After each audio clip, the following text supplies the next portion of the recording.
I just finished playing through the entirety of the new story added with the newest Warframe update, the old piece, and I have to say, in my personal opinion, it might just be the best update that has ever been added to the game of Warframe. And now I'm not just glazing.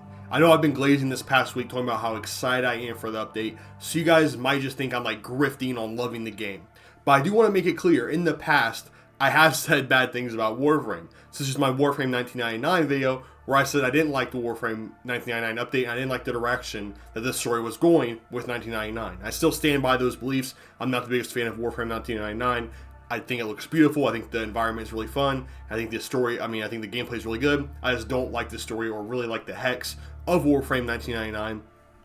But despite that, I still played it and enjoyed my time playing it. So I just want to really get across the point here when I bring that up is that I really love this update, and I think it's maybe the best one I've ever played coming from Digital Extremes and Warframe.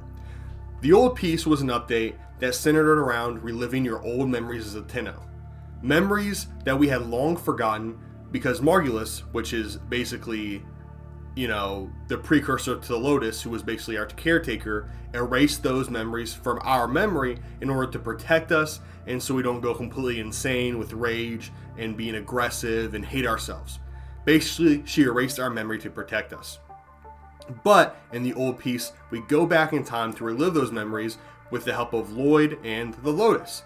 And we live through a time period after the original Old War, where the Sentients, the Orokin, and the Tenno had all made peace, and we are on a military academy that exists to train the Tenno and Sentients together to basically make the most powerful army to ever exist. Because as you know, the Sentients are the strongest race besides the Tenno, who are truly the strongest race.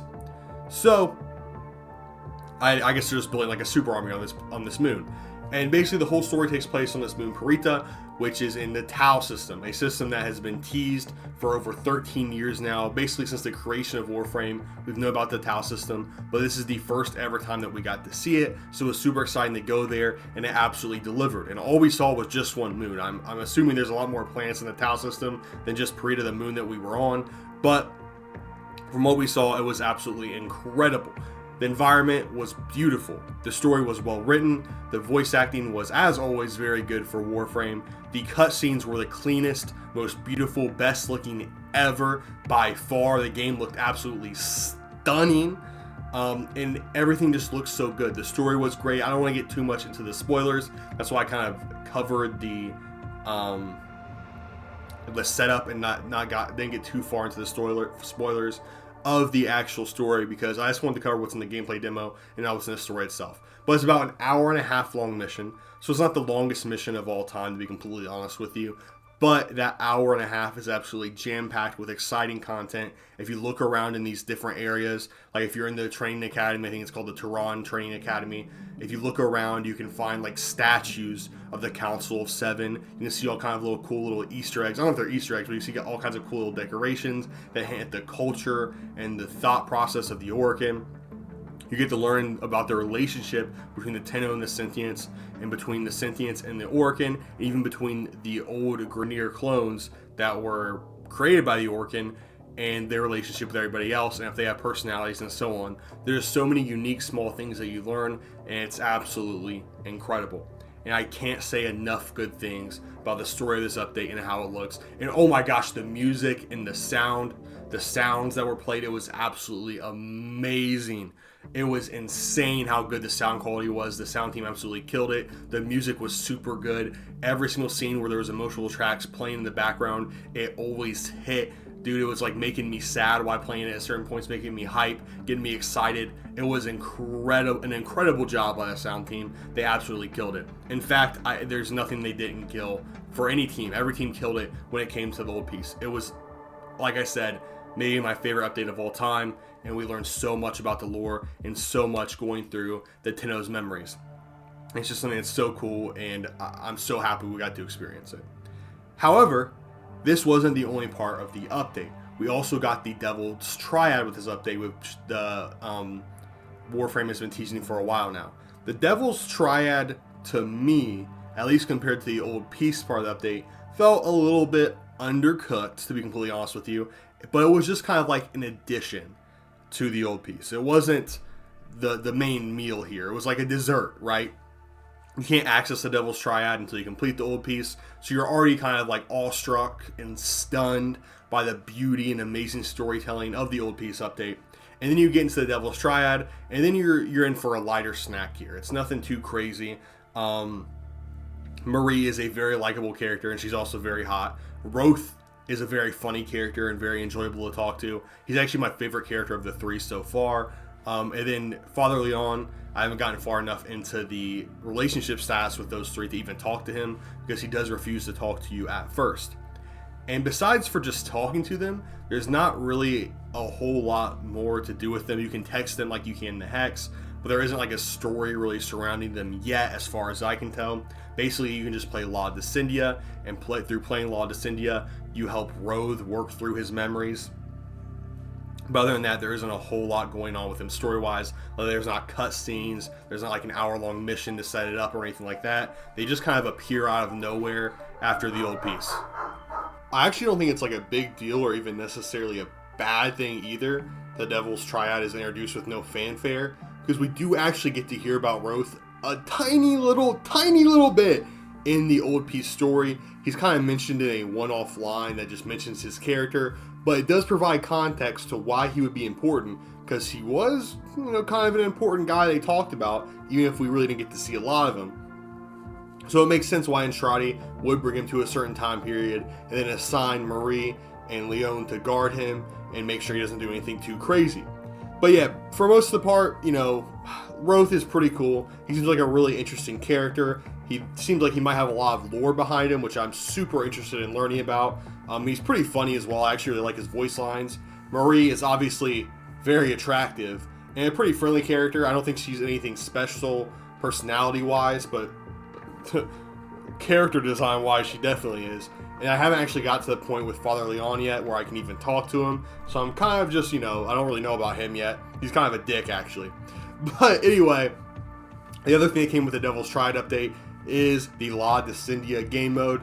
And the La Descendia game mode is pretty cool. I don't think it's like crazy or anything or the coolest thing ever, but it's pretty cool that it's a staged game mode where you can complete 7 levels, then it saves your progress, and you can complete the rest of it anytime you want throughout the week, so you're not pressured to play an hour-long mission all at once, which I do really appreciate. And they might actually do that for other missions in the future, or even do that for some current missions, which is a pretty cool thought process, and I hope they do. So it's kind of groundbreaking in ways when it comes to quality of life features, but when it comes to the actual game modes you play and the gameplay loop of the Law Descendia, it's not anything too special. The environment is pretty cool, the theme behind it is definitely really cool, but there's nothing too crazy about it. And you do get to learn some about Roth, I guess, while you play it. I've only done the first 7 levels so far. I haven't really learned that much about him, but maybe that's just because I've done the first 7 levels, so I can't really speak to how much lore it provides.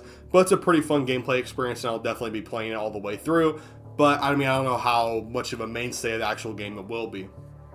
Obviously, we also got Uriel and the new Bayonet class weapon. I forgot the name of the weapon, I'm so sorry.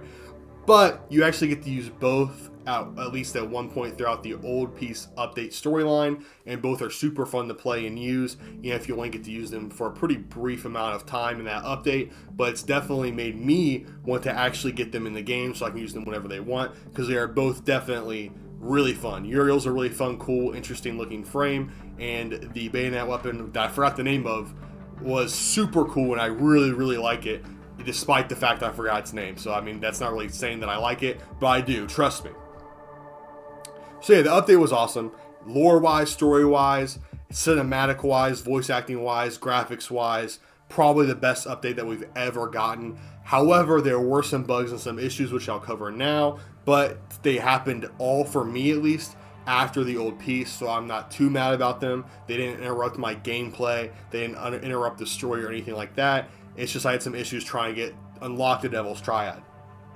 And a lot of people have this problem as well, where after they would beat the old piece, that they wouldn't be able to unlock the Devil's Triad, because for some reason, the old piece quest wouldn't officially complete for them. I had that issue, and I turned my game on and off several times. I reactivated the message that you get at the end of the quest with the Lotus several times, and eventually clicking on the Lotus over and over to talk to her through the messages inbox eventually got the quest to complete. I don't know why it worked. I don't know what the issue was to where that worked, but it did, and that's all that matters. So there was some glitches. This wasn't like a glitch-free update. There never will be with Warframe, but it was absolutely amazing and stunning. And if you haven't played Warframe in a long time, I absolutely recommend you get back into it, because right now it is at its peak. And I mean, it might only be going up from here, to be honest with you, because the next update we're going to get, and it's hinted at in the end of this update, story update, is that we're going to be going to the Tau system,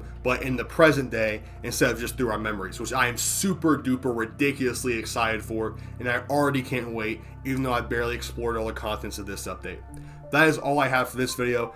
Definitely play this update. Definitely take your time through it, because it's absolutely amazing.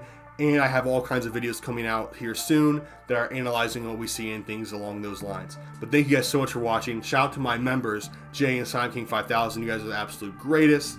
And yeah, that's all I have for this one. Stay blessed, stay safe, and most importantly, stay happy. I usually switch around those two, but it doesn't matter. Goodbye.